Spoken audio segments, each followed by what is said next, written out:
Assalamu alaikum everyone. Don't be sad, don't be upset, don't be depressed. Allah has a beautiful plan for you. অর্থাৎ আমাদের দুঃখ কষ্ট বেদনা হলে আল্লাহ তাআলার কাছে সাহায্য চাওয়া উচিত। কারণ আল্লাহ তাআলা সূরা বাকারাতে বলেছেন ধৈর্য ও নামাজের মাধ্যমে আল্লাহ তাআলার কাছে সাহায্য প্রার্থনা করো।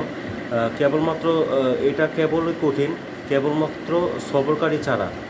তো কাজে আমরা সূরা বাকারার এই আয়াতটি মেনে চলার চেষ্টা করব। আর আল্লাহ তাআলা প্রত্যেকটা সমস্যার মধ্যেই আমাদের মধ্যে সমাধান রয়েছে। আর বিপদ আল্লাহ তাআলা আমাদেরকে দেন, দুঃখ কষ্ট আল্লাহ তাআলা আমাদেরকে দিয়ে পরীক্ষা করেন। আর আমরা যদি এই সময় ধৈর্য ধারণ করি তাহলে আল্লাহ তাআলা আমাদেরকে অফুরন্ত নিয়ামত দান করবেন, অফুরন্ত জিনিস আল্লাহ তাআলা আমাদেরকে দান করবেন। কারণ আল্লাহ তাআলা তাকেই বেশি পরীক্ষা করেন যাকে সবচেয়ে বেশি পছন্দ করেন। সুবহানাল্লাহ। কাজে আমাদের উচিত আল্লাহ তাআলার এই সমস্ত দুঃখ কষ্ট বেদনা হলে অবশ্যই আল্লাহ তাআলার কাছে সাহায্য প্রার্থনা করা। আল্লাহ তাআলার কাছে সাহায্য মাধ্যমে আমরা প্রকৃত মুত্তাকি হতে পারবো। তো আজকে এই পর্যন্তই। সবাই ভালো থাকবেন, সুস্থ থাকবেন।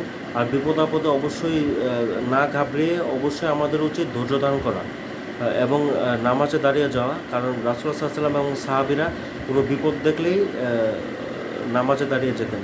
তো আজকে এই পর্যন্তই। সবাই ভালো থাকবেন, সুস্থ থাকবেন। আসসালামু আলাইকুম ওয়া রাহমাতুল্লাহি ওয়া বারাকাতুহু।